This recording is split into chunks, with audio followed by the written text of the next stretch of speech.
Hello guys. இன்னைக்கான topic என்னன்னா fundamental rights. Fundamental rights comes under part 3. So fundamental rights வந்து எதுக்கு அப்படின்னா, ஆஸ் எ இந்தியன் சிட்டிசனா நம்மளுக்கு எதுலலாம் வந்துட்டு ஃப்ரீயாக வந்துட்டு அக்சசபிள் இருக்குது, நம்மளோட ஃபண்டமெண்டல் ரைட்ஸ் என்ன, நம்மளோட அடிப்படையான விஷயங்கள்ல எதெல்லாம் நம்மளுக்கு உரிமை இருக்குது, அதை பறிக்கப்பட்டால் எப்படி நம்ம வந்து அதுக்காக போராடலாம்.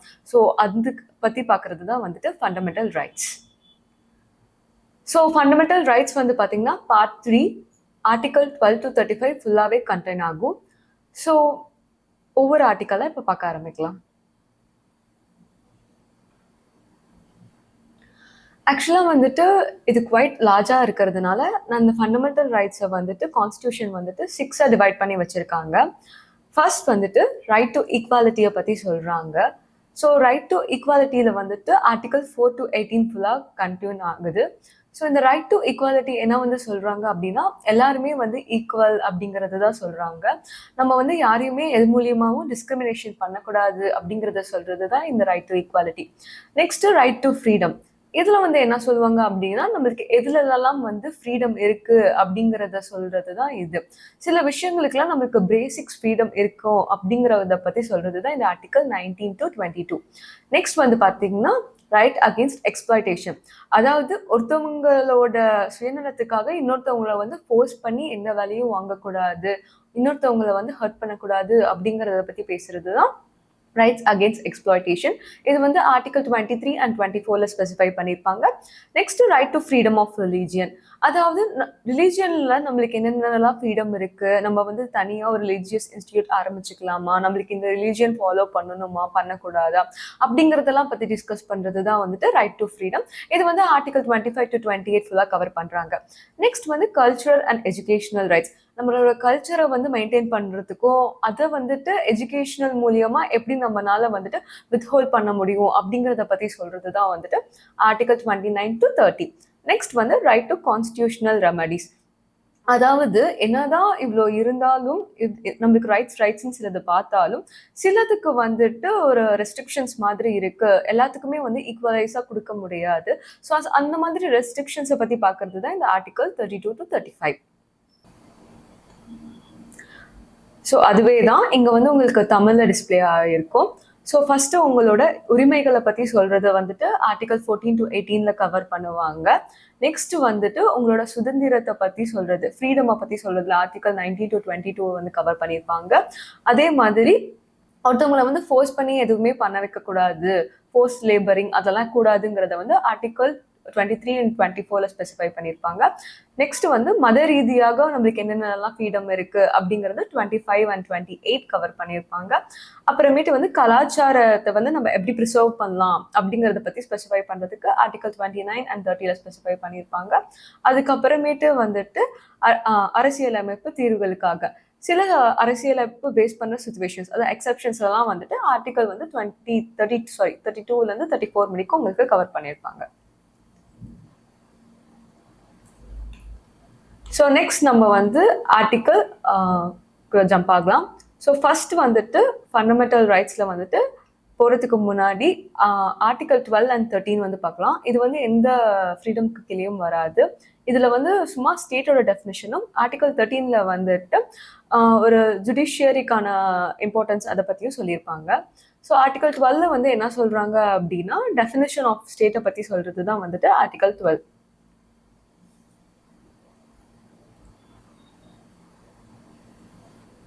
ஸோ இந்த டெஃபினேஷன் ஆஃப் ஸ்டேட்ல வந்துட்டு என்ன சொல்றாங்க அப்படின்னா, ஸ்டேட் அப்படின்னா நார்மலாக நம்ம என்ன நினைப்போம், இப்போ ஒரு கண்ட்ரிக்குள்ள நிறையா ஸ்பெசிஃபிகேஷன் ஆஃப் பார்ட்ஸ் தான் வந்துட்டு ஸ்டேட் அப்படின்னு சொல்லி நினைப்போம். கான்ஸ்டிடியூயன்ட்ல ஸ்பெசிஃபை ஆனாவே அது இன்க்ளூட்ஸ் கவர்மெண்ட் அண்ட் பார்லிமெண்ட் ரெண்டையுமே வந்து இன்க்ளூட் பண்ணும் அப்படின்னு சொல்றாங்க. பார்லிமெண்ட் அப்படிங்கிறப்போ போத் லோக்சபா பிளஸ் ராஜ்யசபா ரெண்டுமே நம்மளுக்கு வந்து இன்க்ளூட் ஆகும்.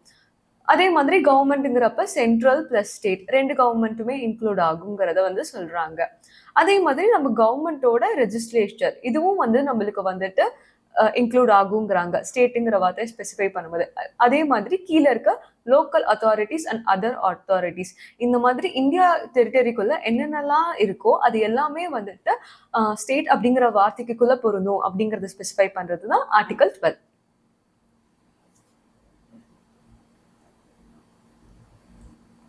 So next article 13. ஆர்டிகல் 13 வந்து என்ன சொல்றாங்கன்னா, நம்மளுக்கு வந்துட்டு ஆர்கன்ஸ் ஆஃப் இந்தியன் கான்ஸ்டிடியூஷன் வந்து 3 சொல்லுவாங்க. ஒன்று வந்து ஜுடிஷியரி, இன்னொன்று வந்துட்டு லெஜிஸ்லேட்டிவ், இன்னொன்று வந்துட்டு எக்ஸிக்யூட்டிவ். ஸோ இப்படி இந்த 3த்தையும் சொல்லுவாங்க. ஆக்சுவலாக வந்துட்டு லாஸ் எல்லாம் மேக் பண்றத வந்துட்டு இந்த லெஜிஸ்லேச்சர் பண்ணுவாங்க, லா மேக்கிங். எக்ஸிக்யூட்டிவ் என்ன பண்ணுவாங்க, அந்த லாஸ் எல்லாம் வந்துட்டு இங்க வந்துட்டு என்ன சொல்றாங்க, ஸ்டேட் பிரசிடென்ட் அவங்க எல்லாம் வருவாங்க. ஸோ அவங்க எல்லாம் இந்த லாஸ் வந்து கரெக்டா எக்ஸிக்யூட் பண்ணுவாங்கன்னு வச்சுக்கோங்களேன். ஜுடிஷியரியில வந்துட்டு என்ன பண்ணுவாங்க அப்படின்னா, அந்த லாஸ் எல்லாம் மெயின்டைன் பண்றாங்களா, அது வந்து கரெக்டா இருக்கா அப்படிங்கிற வந்துட்டு லாஸை ப்ரொடெக்ட் பண்றதை வந்து ஜுடிஷியரி தான் பண்ணுவாங்க. ஸோ இப்படி இருக்கிறப்ப 3 ஆர்கன்ஸ்க்குமே அதுக்கான பவர்ஸ் வந்துட்டு கண்டிப்பா இருக்கும். எப்பயுமே வந்துட்டு லா மேக்கிங் வந்து லெஜிஸ்லேச்சர் தான் பண்ணுவாங்கன்னு சொல்லியிருக்கேன். சப்போஸ் லெஜிஸ்லேட்டர்ல மேக் பண்ணியிருக்க லாஸ் வந்துட்டு நம்மளோட சுதந்திரத்தை வந்து பாதிக்கப்பட்டது, ஆனால் ஒரு லா இருக்கு, ஆனா அந்த லாஸ்னால எல்லாருமே பெனிஃபிட் ஆகல, சில பேர் சஃபர் பண்றாங்க அப்படிங்கிறப்போ நம்மளுக்கு ஜுடிஷியரி வந்து அதுக்கு அகேன்ஸ்டா வந்துட்டு அவங்களோட ஒப்பீனியனை எடுத்து வைக்கலாம் அப்படிங்கிறத சொல்றதுதான் வந்து ஆர்டிகல் 13. இப்போ எக்ஸாம்பிள் சொல்லணும்னா, நம்ம லெஜிஸ்லேஷன்ல வந்து ஆல்ரெடி லா இருக்கு, என்ன லா இருக்கு, எம்ப்ளாய்மெண்ட் லா இருக்கு. ஆர்டிகல் 16 வந்து உங்களுக்கு அது பத்தி தான் பேசும். ஆனா வந்துட்டு சில பேக்வர்ட் கிளாஸஸ்க்கெல்லாம் வந்துட்டு அதே எம்ப்ளாய்மெண்ட் கிடைக்க மாட்டேங்குது, அவங்களுக்கான தனி ரிசர்வேஷன் தரணும் அப்படிங்கிற பாயிண்ட்டை வந்துட்டு நம்மளுக்கு ஜுடிஷியரி தான் இங்க எடுத்து வச்சாங்க. ஸோ ஒரு ஆர்கன் வந்துட்டு கொடுக்கறது வந்துட்டு சஃபிஷியண்டா இல்லை, ஒருவேளை எக்ஸசிவா இருந்துச்சு அப்படின்னா இன்னொரு ஆர்கன் வந்து அதை சப்ரஸ் பண்ணலாம் அப்படிங்கறது சொல்றது தான் வந்துட்டு ஆர்டிகல் 13.